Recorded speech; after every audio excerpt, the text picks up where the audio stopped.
ឆាទៅសួនតែមិនឃើញអូនឆ្លើយបូនសុំក្នុងហូមភេកមិនឃើញផងតែเธอថ្មីសុំកើតអីមែនទេ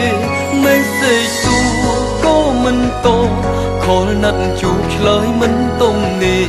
មានអារម្មណ៍ឆ្ងល់ម្លេះទេព្រោះនាងមេមិនធ្លាប់បែបនឹងចង់ដឹងអើយបងធូរក្នុងចិត្តស្អប់បងមែនទេឬស្រីខឹងស្រាប់តែមានគេប្រាប់ឲ្យដឹងប្រលឹងបដោឈ្មោះថ្មីប្រូហ្វាល់ដឹងរូបនឹងប្រុសផ្សេងរាយផងជាសង្សារចរណីតើ Facebook អូនសាញ់អប់ថ្មីពេលណា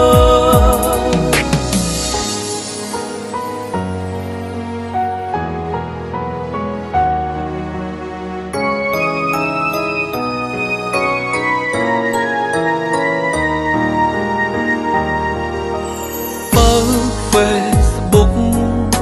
ឆាទៅសួនតែមិនឃើញអូន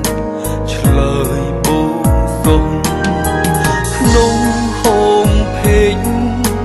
មិនឃើញផងតែเธอថ្មីសុំកើតអីមែនទេไม่សេចសួរក៏មិនតបខលណាត់ជួបឆ្លើយមិនតង់នេះមានអារម្មណ៍ឆ្ងល់ម្លេះទេព្រោះនាងមេមិនធ្លាប់បែបនឹងចង់ដឹងអើយបងធូរក្នុងចិត្ត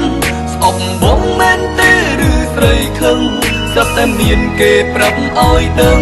ប្រលឹងបដោឈ្មោះថ្មីប្រូហ្វាល់ដឹងរូបនឹងប្រុសផ្សេងរាយផងជាសង្សារចរណីតើ Facebook អូនសាញ់អប់ថ្មីពេលណាចង់ដឹងអើយបងធូរក្នុងចិត្តស្អប់បងមែនទេឬស្រីខឹង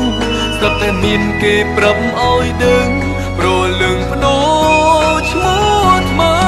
ប្រូហ្វាល់ដឹងរូបនឹងប្រុសផ្សេងរាយផងជាសង្សារចរណី